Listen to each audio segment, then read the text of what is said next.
But incredibly, the Democrats, they just can't help themselves. The vice presidential candidate, Tim Walz, compared it to a Nazi rally from the 1930s. And even now, he's not backtracking from that claim. Have a look. You stand by that comparison, though, to a Nazi rally? Look, the rally, you saw it for yourself. I'll let the American public make the decision of what they saw. What about you, though?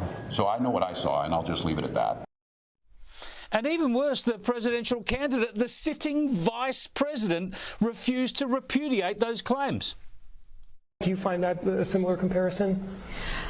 Listen, this election is in 7 days, and I think the American people have a very clear choice. And on the one hand, you have Donald Trump, who is constantly fanning the flames of division and hate. Kristin, we keep saying this is desperate, but is it cutting through? Do people really see this as a choice between the Democrats and some fascist? Well, the very liberal voters do, and that is the goal of Kamala Harris and her running mate, Tim Walz, is to just drive out their base to the polls. This is all about mobilization at this point. There is a segment of the population here in the country who truly has Trump derangement syndrome. These are the people who sit around their houses all day, every day, watching MSNBC and CNN and being told by the TV that Trump is a no good, very bad orange man who wants to do horrible things and he'll be a dictator and all of this. So when they say these things, Chris, that is the segment of the population they are talking to. They are trying to drive out their base. Will this work with moderate voters or independents? No, but that's not who they're trying to get to the polls with that messaging.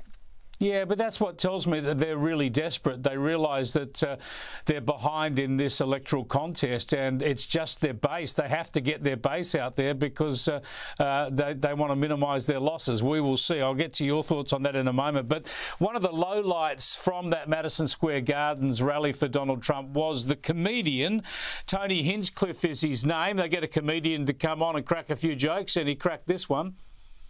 But there's literally a floating island of garbage in the middle of the ocean right now. Yeah, I think it's called Puerto Rico. Well, that's pretty derogatory towards Puerto Rico and Puerto Ricans, and I've shown our viewers earlier in the week how the vice presidential Republican candidate, J.D. Vance, dealt with that topic pretty well. But now the Democrats seem to be turning it into an own goal. I want to show you two comments from the president, Joe Biden, where first he sort of infers wanting to kill or drown the comedian, and then he calls Donald Trump's supporters garbage. Have a look. Well, I'd take that guy for a swim out there. Anyway.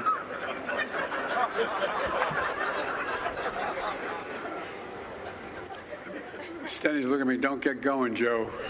Don't get going, Joe. Slow up.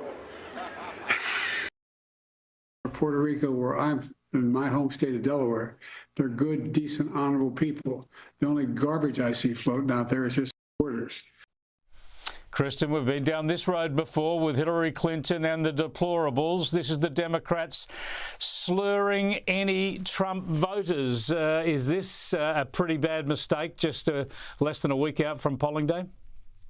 Of course. And, I actually, whatever you think about that specific joke or the comedian, it was clearly a strategic decision by the Trump campaign to put that comedian there. We know this comedian makes jokes like this. He has a track record of it.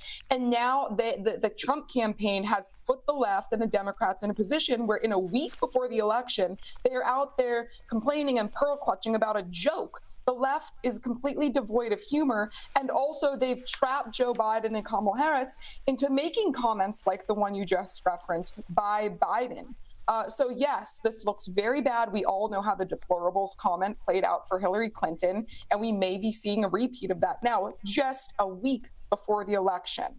And of course, Kristin, tonight your time, Kamala Harris has addressed a rally outside the Capitol, drawing direct references to what happened there on January the 6th, 2021. Have a look. We know who Donald Trump is. He is the person who stood at this very spot nearly 4 years ago and sent an armed mob to the United States Capitol to overturn the will of the people in a free and fair election.